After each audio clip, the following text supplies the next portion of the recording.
ஆட்சி நடந்து கொண்டிருக்கிறது. ஆக ஆட்சி என்பது ஒரு அரசை நடத்தக்கூடிய சமம். மக்களுடைய வரிப்பணத்தின் மூலமாக நடைபெறக்கூடிய ஒரு அரசாங்கம் என்பது எல்லோருக்கும் நன்றாக தெரியும்.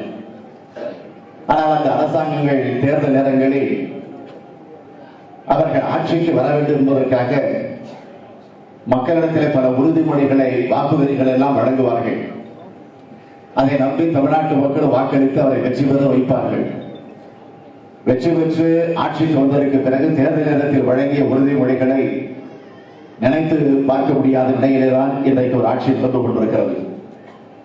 ஆனால் தலைவர் கலைஞர் அவர்கள் ஆட்சிக்கு வருகிற போதெல்லாம் தேர்தல் நேரத்தில் அறிவித்திருக்கக்கூடிய திட்டங்களை 100% நிறைவேற்றக்கூடிய அந்த சாதனைகளை அவர் தொடர்ந்து நிறைவேற்றியிருக்கிறார்.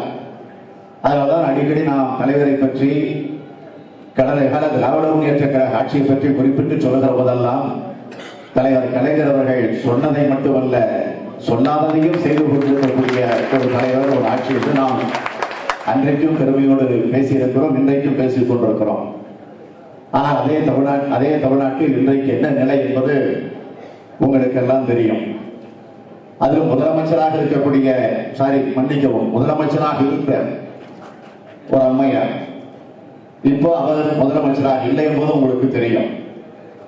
இருந்தாலும் முதலமைச்சராக இல்லாதவரை பற்றி பேச வேண்டிய அவசியம் நமக்கு கிடையாது. ஆனால் முதலமைச்சராக இல்லாத நேரத்தில் அதற்கு பதிலாக இன்னொரு முதலமைச்சராக கவர்னர் அவர்களால் பதவி பிரமாணம் எடுத்துக் கொள்ளப்பட்டிருக்கிறார். அப்படி எடுத்துக் கொள்ளப்பட்டிருக்கக்கூடிய முதலமைச்சராக இருக்கக்கூடிய அவர் தன்னை முதலமைச்சர் என்று அடையாளம் காட்டிக்கொண்டு அந்த இடத்தில் உட்கார்ந்து பொறுப்பாக பணியாற்றினால் நாம் முன்னாள் முதலமைச்சரை பற்றி பேச வேண்டிய அவசியம் நமக்கு வராது. ஆனால் இன்றைக்கு ஒரு பொம்மை முதலமைச்சராக, இன்னும் சொல்ல வேண்டும் என்று சொன்னால் ஜெயலலிதாவுடைய பினாமி முதலமைச்சராக ஒரு முதலமைச்சர் இன்றைக்கு தமிழ்நாட்டில் இருக்கிறார். நீங்கள் ஒன்றை எண்ணி பார்க்கணும். நான் பல கூட்டங்களில் சொல்லியிருக்கிறேன். இதே தமிழ்நாட்டில் 2006 2011 ஆண்டு வரையில நம்முடைய கழகம் தலைவர் கலைஞர் தலைமையிலே ஆட்சி பொறுப்பில் இருந்த நேரத்தில் அப்பொழுது அம்மையார் ஜெயலலிதா அவர்கள் தொடர்ந்து ஒரு கருத்தை சொல்லிக் கொண்டிருந்தார்.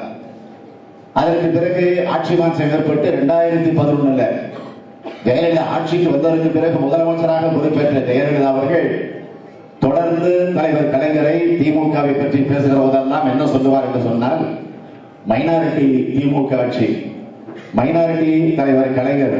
நானாவது கலைஞர் என்று சொல்லுகிறேன், ஆனால் அவர் கலைஞர் என்று கூட சொல்ல மாட்டார். தலைவருடைய பெயரை சொல்லி மைனாரிட்டி என்று ஒவ்வொரு வார்த்தைக்கும் ஜெயலலிதா சொல்லிக் கொண்டிருந்தார்.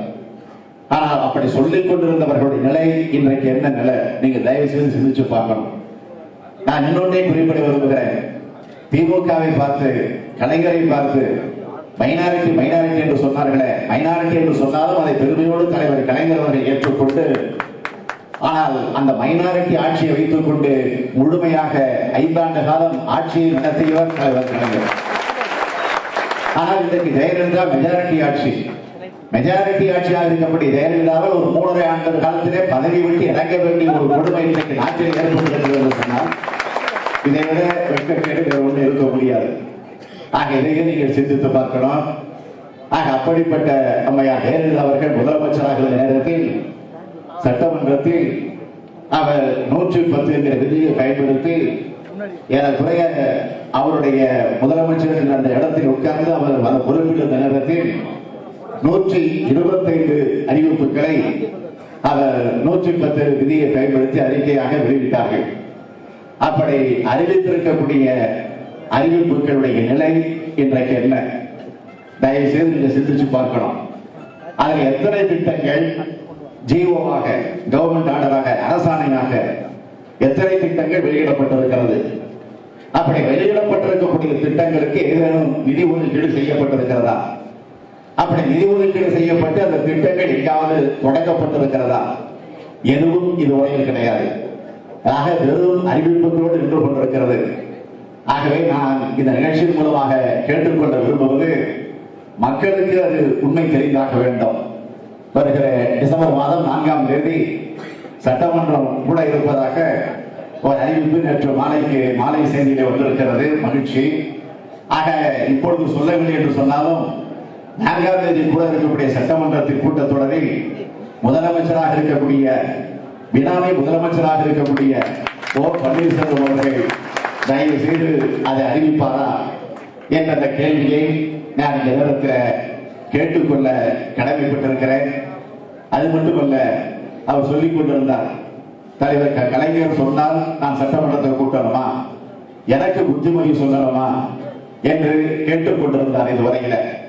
ஆக புத்திமொழி சொல்லணுமா என்று நம்மை கேட்டுக்கொண்டிருந்த அந்த புத்திசாலி இப்போ டிசம்பர் 4 சட்டமன்றம் கூட்டப்படுகிறது சொல்லியிருக்கிறார் என்று சொன்னால், உள்ளபடியே தலைவர் சொல்லிதான் கூட்டுகிறாரா அல்லது மற்ற கட்சியினுடைய தலைவர்கள் எடுத்து வைத்த கோரிக்கை ஏற்றுக்கொண்டு கூட்டுகிறாரா என்கிற அந்த பிரச்சனைக்கு கூட நான் செல்ல விரும்பல.